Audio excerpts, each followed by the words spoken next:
Hello friends, आज का अपना टॉपिक है अम्लीय वर्षा, एसिडिक रेन। अपना टॉपिक चल रहा था भोजन एवं मानव स्वास्थ्य यानी कि फूड एवं ह्यूमन हेल्थ। लेकिन बीच में मैंने एक छोटा सा टॉपिक बनाने का सोचा, अम्लीय वर्षा, क्योंकि आजकल जो है मौसम ऐसे चेंज हो रहा है, बारिश भी हो रही है और वो एक प्रकार से अम्लीय वर्षा का ही उदाहरण कह सकते हैं अपन। तो दोस्तों, अपन बात करते हैं कि अम्लीय वर्षा क्या होती है। तो हम लोग देख रहे हैं कि धीरे धीरे भारत के अंदर या पूरे विश्व की बात करें तो वाहनों की संख्या लगातार बढ़ती जा रही है और वाहनों की संख्या बढ़ने के कारण या फिर अपन बात करें औद्योगिकरण के कारण यानी कि इंडस्ट्रियलाइजेशन के कारण क्या हो रहा है, प्रदूषण लगातार बढ़ता जा रहा है। और जब ये प्रदूषण वातावरण के अंदर गैसों के रूप में उपस्थित होता है और जब भी बारिश होती है तब वर्षा जल के साथ अभिक्रिया करके क्या बनाता है, अम्ल का निर्माण करता है, एसिड का निर्माण करता है। तो वर्षा जल का पीएच जो है सामान्यतः होता है 5.6 से 6 के मध्य, लेकिन जब स्ट्रॉन्ग एसिड बनते हैं तो ये जो पीएच का मान है ये 5.6 से क्या हो जाता है, कम हो जाता है। इसी कंडीशन को क्या बोला जाता है, अम्लीय वर्षा बोला जाता है। तो सामान्यतः क्या होता है कि ये वर्षा का पानी है और पानी का सूत्र हम लोग जानते हैं H2O होता है। अब ये पानी जब आता है तो वातावरण में एक गैस उपस्थित होती है जिसको बोला जाता है कार्बन डाइऑक्साइड गैस, जिसका सूत्र होता है CO2। तो यहाँ पर अपन लिखेंगे वर्षा का पानी जो है कार्बन डाइऑक्साइड के साथ अभिक्रिया करता है, कार्बन डाइऑक्साइड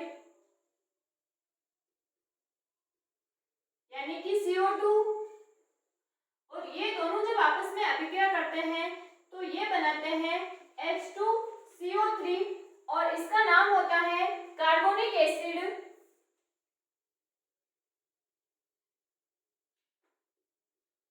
तो दोस्तों, अगर इसकी बात करें कार्बोनिक एसिड की, तो ये कार्बोनिक एसिड जो है ये क्या होता है, एक दुर्बल अम्ल है, यानी कि ये एक वीक एसिड है।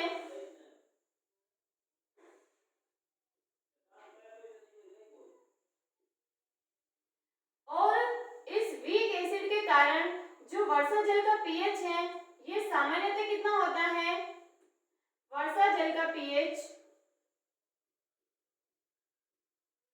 ये होता है 5.6 टू 6 के बीच में।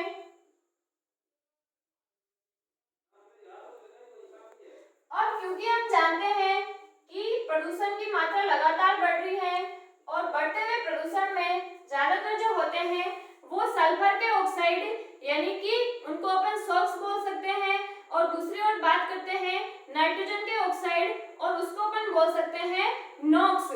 तो जनरली किसी भी कंपटीशन एग्जाम में यहाँ से जो क्वेश्चन पूछा जाता है वो ये पूछा जाता है कि अम्लीय वर्षा का कारण है, तो वहां पर ऑप्शन में आता है सल्फर के ऑक्साइड एवं नाइट्रोजन के ऑक्साइड।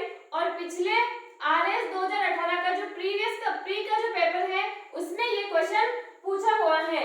तो परंतु वातावरण में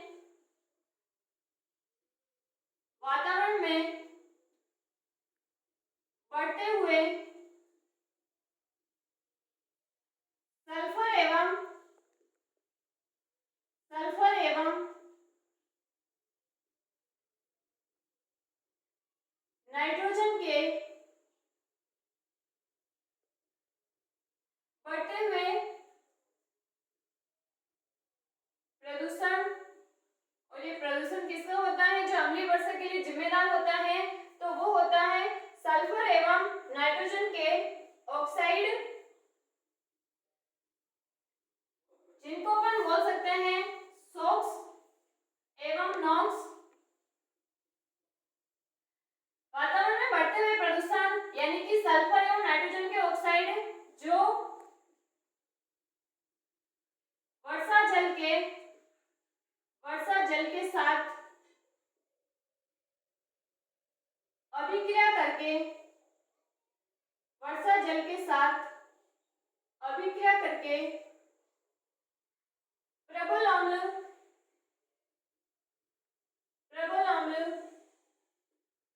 यानी कि स्ट्रॉन्ग एसिड जैसे सल्फ्यूरिक अम्ल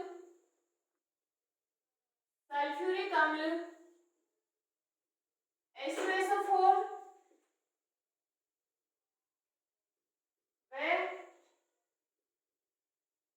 नाइट्रिक एसिड नाइट्रिक अम्ल HNO3 का निर्माण करते हैं।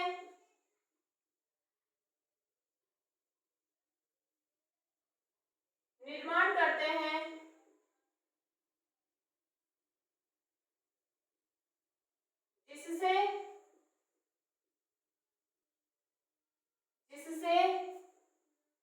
वर्षा जल का पीएच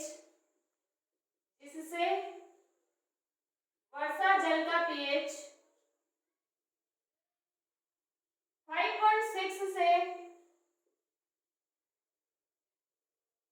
कम हो जाता है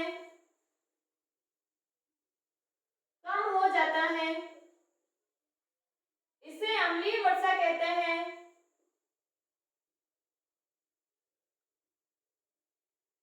इसे अम्लीय वर्षा कहा जाता है।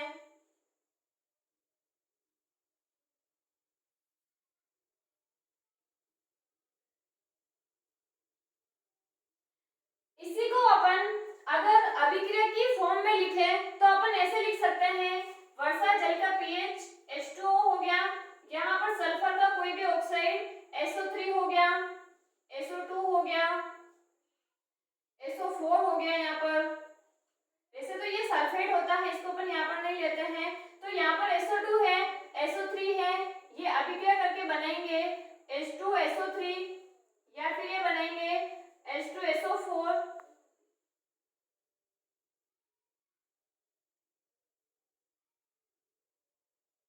और ये क्या होता है, सल्फ्यूरिक अम्ल है, और सल्फ्यूरिक अम्ल जो है ये क्या होता है, एक स्ट्रॉन्ग एसिड होता है। इसी तरीके से बात करें तो ये वर्षा का जल है और इसके साथ में नाइट्रोजन के ऑक्साइड अभिक्रिया करके HNO3 बनेंगे। HNO3 जो होता है इसको बोला जाता है नाइट्रिक एसिड, और ये जो नाइट्रिक एसिड है ये भी एक क्या होता है, स्ट्रॉन्ग एसिड होता है। तो यहाँ से अगर अपन कंपटीशन की दृष्टि से देखें तो सिर्फ एक ही क्वेश्चन बार बार पूछा जाता है कि अम्लीय वर्षा का कारण है, तो वहां पर अपने को सिर्फ सल्फर के ऑक्साइड एवं नाइट्रोजन के ऑक्साइड ध्यान में रखना है और वही वाला ऑप्शन टिक करना है। अब दोस्तों बात आती है कि ये अम्लीय वर्षा तो हो रही है, लेकिन इसके दुष्प्रभाव क्या है।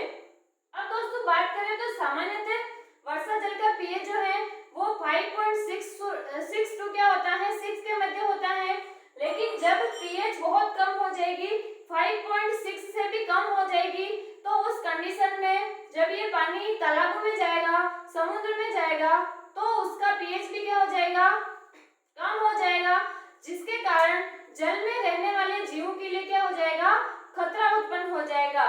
इसी तरीके से बात करें कि जब अम्लीय वर्षा होगी तो जब ये मनुष्य के संपर्क में आएगी तो उसको बहुत सारे क्या हो जाएंगे, स्किन से संबंधित, त्वचा से संबंधित क्या हो जाएंगे, रोग हो जाएंगे।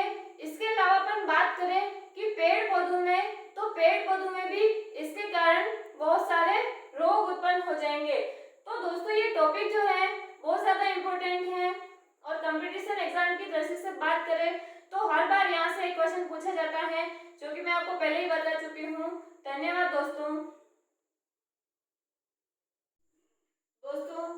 अब हम लोग बात करेंगे जैव आवर्धन यानी कि एम्प्लीफिकेशन के बारे में। तो ये मोस्ट इम्पोर्टेंट टॉपिक है और यहाँ से हर एग्जाम में एक क्वेश्चन पूछा जाता है। यहाँ तक कि जो अभी फरवरी के अंदर SCA और FRO के जो एग्जाम हुए थे उसके अंदर जीके के पेपर में भी एक क्वेश्चन पूछा था। इसके अलावा जो सब्जेक्ट का पेपर था जूलॉजी का, उसमें भी ये क्वेश्चन जो है वो रिपीटेड था। तो यहाँ से आपको समझ में आ रहा होगा कि ये टॉपिक मोस्ट इम्पोर्टेंट है और समझने में भी बहुत सिंपल है। जैसा कि दोस्तों हम लोग जानते हैं कि अपघटन के आधार पर पदार्थ दो प्रकार के होते हैं। एक तो होते हैं अपघटनीय पदार्थ जिनका सूक्ष्म जीवों के द्वारा क्या हो जाता है, अपघटन हो जाता है, और दूसरे होते हैं अनअपघटनीय पदार्थ यानी कि उनको बोला जाता है नॉन बायोडिग्रेडेबल पदार्थ जो कि सूक्ष्म जीवों के द्वारा अपघटित नहीं किया जाता है। अब बात आती है कि जब इन पदार्थों का अपघटन नहीं होता है तो इन पदार्थों का क्या होता है।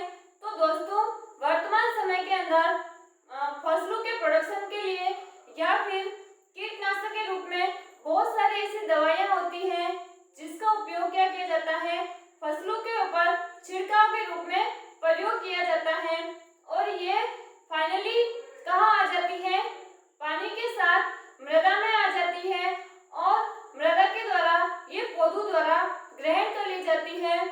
और फिर क्या होता है, क्योंकि अपन क्या बोल रहे हैं कि ये अनअपघटनीय होता है यानी कि इसका कहीं पर भी अपघटन नहीं होता है। अब जब इसका अपघटन नहीं होगा तो ये मृदा से कहाँ आ जाएगी, पौधों में आ जाएगी। अब क्या होगा, शाकाहारी जीव जब पौधे का उपयोग खाने में करेंगे तो पौधों से ये कहाँ पर आ जाएगी, शाकाहारियों के अंदर आ जाएगी और शाकाहारी से किसमें आ जाएगी, मांसाहारियों में आ जाएगी। तो दोस्तों इस टॉपिक का मतलब यह है कि जब ये जैव अनअपघटनीय पदार्थ एक बार परितंत्र में प्रवेश कर जाते हैं तो एक पोषण स्तर से दूसरे पोषण स्तर पर इसकी सांद्रता में लगातार वृद्धि होती है। इसी अवस्था को बोला जाता है जैव आवर्धन। तो इसको परिभाषित करेंगे, जैव आवर्धन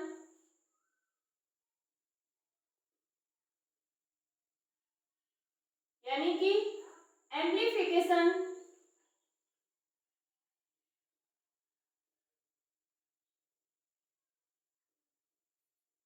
यहाँ पर अपन लिखेंगे कुछ जैव अनअपघटनीय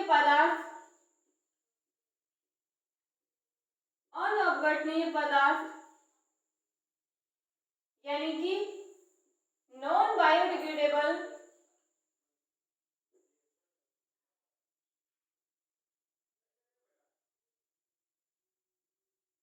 कुछ जैव अनअपघटनीय पदार्थ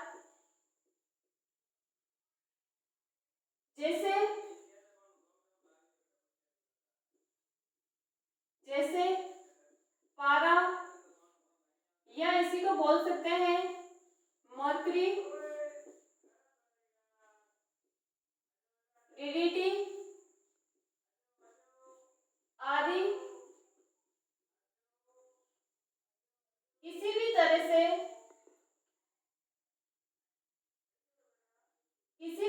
से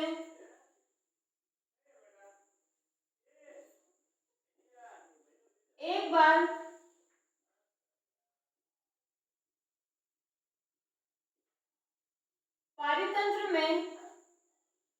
पारितंत्र यानी कि इकोसिस्टम पारितंत्र में प्रवेश कर जाते हैं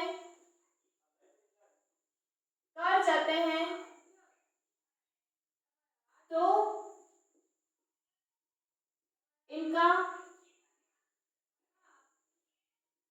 अपघटन नहीं होने के कारण इनका अपघटन डीकंपोजिशन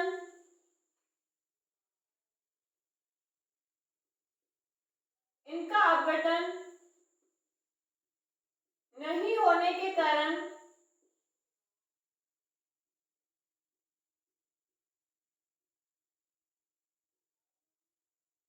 एक पोषण स्तर से पोषण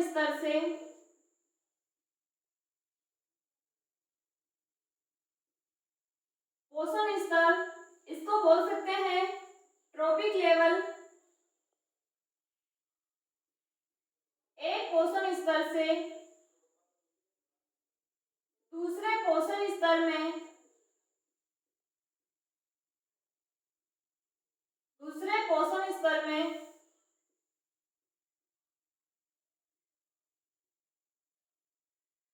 इनकी सांद्रता इसको अपन बोल सकते हैं कंसंट्रेशन, मात्रा बोल सकते हैं। इनकी सांद्रता में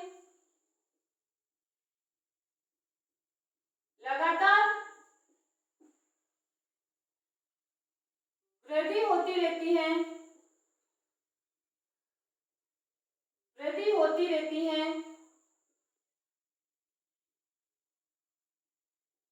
इसे जैव आवर्धन कहा जाता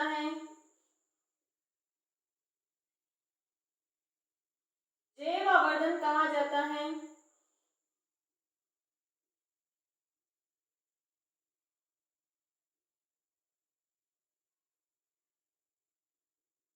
तो दोस्तों, यदि डेफिनेशन पूछी जाए तो आपको ऐसे लिखना है, और जब कंपटीशन में पूछा जाता है तो सिंपल ये पूछा जाता है कि क्रमिक पोषण स्तर पर या निम्न पोषण स्तर से उच्च पोषण स्तर पर इन पदार्थों की मात्रा को बढ़ना क्या कहलाता है, तो उसको बोला जाता है एम्प्लीफिकेशन, जैव आवर्धन। तो यहाँ पर इसको अपन डायग्राम के माध्यम से अगर समझे तो जैसे कि कोई भी पदार्थ है, पारा हो या डीडीटी हो, ये छिड़काव के द्वारा फाइनली कहाँ आ जाएंगे, मृदा में आ जाएंगे, और मृदा से ये कहाँ पर आ जाएंगे, पादपों के अंदर आ जाएंगे।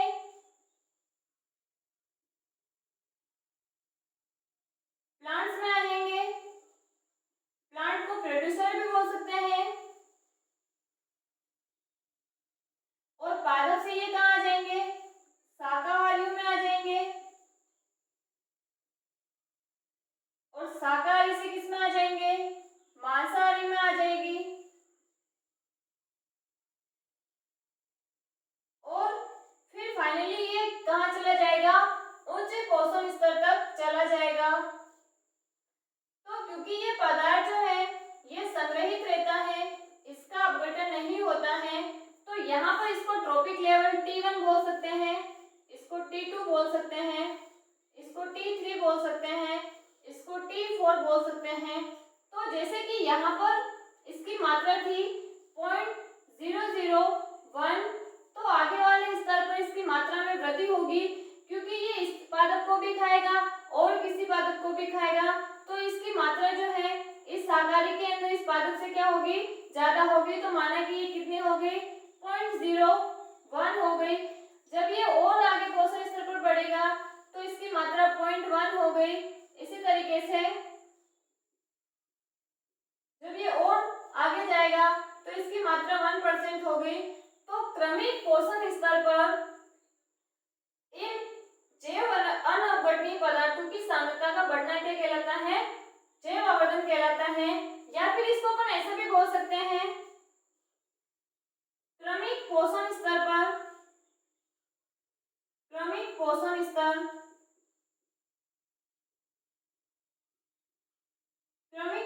स्तर पर प्रदूषकों की सांद्रता में वृद्धि होना,